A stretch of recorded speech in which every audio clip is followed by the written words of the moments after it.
Ayun mga ka-Majesty, may mga sahod na nga po tayo dito kay WooLive. Hello everyone! Hello po mga ka-Majesty and welcome to Erlin's Vlog. So today, panibagong araw, panibagong application na naman ang i-share ko sa inyo. Just keep on watching! How to earn money o paano makakuha ng salary dito sa WooLive. Ito po pala si WooLive. Kung wala ka pang application, pwede ka pong mag-download using Play Store or kaya naman check my description ay nandun po yung link mga ka-Majesty. Si WooLive po ay may 2 cycle per month. Per cycle ay 1 to 15 days at ang second cycle naman ay 16 to 30 days. Ang sahuran po dito ay golden beans mga ka-Majesty. Dito nga mga ka-Majesty ay kailangan mo nga po ng agency para magkaroon ka po ng live center.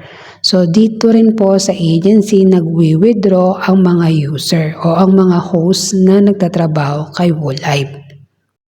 Ito po ang aking live center. So kung makikita nyo mga ka-Majesty, under po tayo ng Majesty Agency at naka G level po tayo. So makikita nyo rin dito yung valid day na target. Kailangan makomplete po natin yan at maging 12/12 completed. So daily ang tasking natin ay 3 hours. Valid lang po ang 30 minutes above. Pag less 30 minutes, invalid po yung live. At dito sa baba mga ka-Majesty, dito nyo po makikita yung withdraw. So i-click nyo nga lang po yan. At dito sa G level mga ka-Majesty ay may minimum withdrawal na 80,000 coins withdrawal. So sa agency po kayo magwi-withdraw mga ka-Majesty. So ito po yung policy ng pag-withdraw mga ka-Majesty. Ang G level po ang minimum 80,000 or 15.6 USD.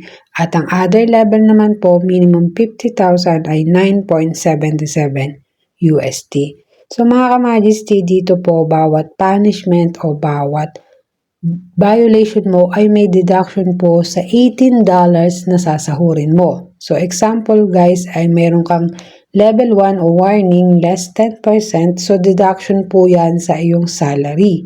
So kumbaga yung $18 na makukuha mo ay mababawasan pa ng warning mo na minus 10%, minus 30% o minus 50%, minus 70% or depende sa level ng violation mo dito kay WooLive.